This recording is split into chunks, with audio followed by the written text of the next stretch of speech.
بسم اللہ الرحمن الرحیم. میرے حق کے دوستوں اور باہر سے آئے ہوئے بھائیوں بہنوں، میں پہلے تو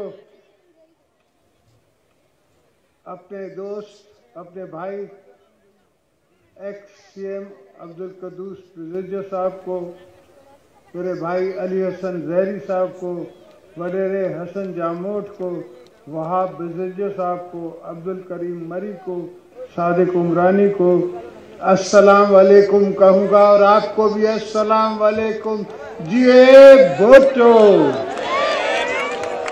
میرے دوستوں بھائیوں، آج پہلے بھی ویسے میں لسبیلے آیا ہوں، پر آج آپ کو دیکھ کے اور آپ کی آنکھوں میں یہ سوچ سمجھ کے کہ پاکستان کا یہ حصہ جو کراچی کے ساتھ صرف 1 گھنٹے کے فاصلے پہ ہے، 1 گھنٹہ بھی تب جو یہ پرانے راستے ہیں، اگر یہاں سے اچھا راستہ بنایا جائے تو میرا خیال ہے یہ 45 یا آدھے گھنٹے کا راستہ ہوگا.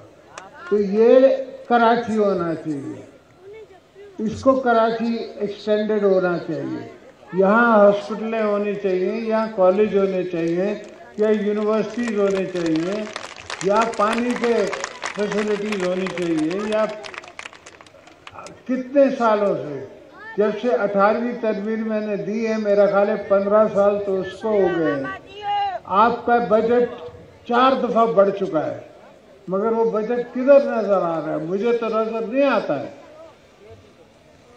پتہ نہیں پھر ہمارے دوستوں کی جیبوں میں نظر آتا ہو تو آؤ، یہاں نظر نہیں آتا.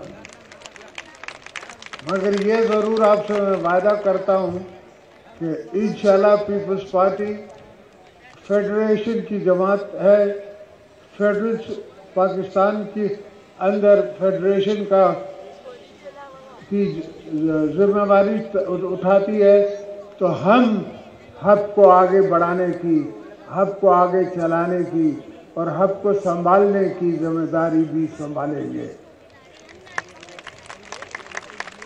اتنا کوئی بڑا کام نہیں. کراچی کے انویسٹرز خود کر دیں اگر صرف میں لا اینڈ آرڈر یہاں دے سکوں. میری آپ دوستوں سے درخواست ہے کہ صرف ان بھولے بھٹکے دوستوں کو سمجھائیں جو بندوق میں ہاتھ ڈالتے ہیں، جو ہتھیار کا کام لیتے ہیں. وہ تو آپ ان کو بلا رہے ہو، دعوت دے رہے ہو. ہتھیار آپ 1 رائفل اٹھاتے ہو، وہ 500 اٹھاتے ہیں، وہ 500 کی تنخواہیں لیتے ہیں اور ڈبل تنخواہ لیتے ہیں. آپ کے پاس کوئی فوتگی ہوتی ہے تو کوئی بھانجا مرتا ہے، کوئی بھتیجا مرتا ہے، کوئی بہن کا بیٹا مرتا ہے. تو کیوں آپ ایسے طرف چلتے ہو؟ آپ چلو جمہوریت کی طرف. ہمارے ہاں پیپلز پارٹی میں بھی اختلاف تھا، بی بی نے جمہوریت کا علم سنبھالا، اور اس علم پہ چلتے چلتے وہ 2 دفعہ پرائم منسٹر بنے. انہی کے قدم نقشوں پہ چلتے ہوئے میں نے پرائم منسٹر بھی بنایا اور میں نے پریزیڈنٹ خود بھی بنا.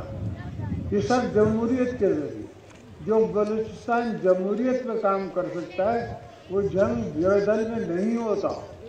اور میں آپ دوستوں کو کہتا رہا ہوں، پہلے بھی میں نے کہا ہے، یہ پہلے ہمارا قصور ہے. اگر پیپلز پارٹی کے ساتھ آپ سوچیں کیا ذاتی نہیں ہوئی، مگر پیپلز پارٹی نے کبھی ہتھیار کی بات کی، کبھی لڑنے کی بات کی. ہاں، سڑکوں پہ لڑنے کی بات کی، جلسے کرنے کی بات کی، جلسے میں آنے جانے کی بات کی، دنیا بھر میں جمہوریت کے لیے جنگ کی، پاکستان میں جمہوریت کے لیے جنگ کی، اور آج بھی کر رہے ہیں. اب بھی کوئی پرفیکٹ جمہوریت نہیں ہے، کیونکہ سب صحیح جمہوریت نہیں ہے، مگر یہ آہستہ آہستہ بنتی ہے. دوسرے ملکوں میں آپ دیکھو کہ بن کے بگڑ گئی ہے، تو یہاں تو ابھی بنی بھی نہیں ہے. انشاءاللہ ہم بلوچوں کا حق، آپ کی دھرتی کا حق، وہ سب آپ کو دلائیں گے، آپ کو دلوانا جانتے بھی ہیں. I love you too. تو یہ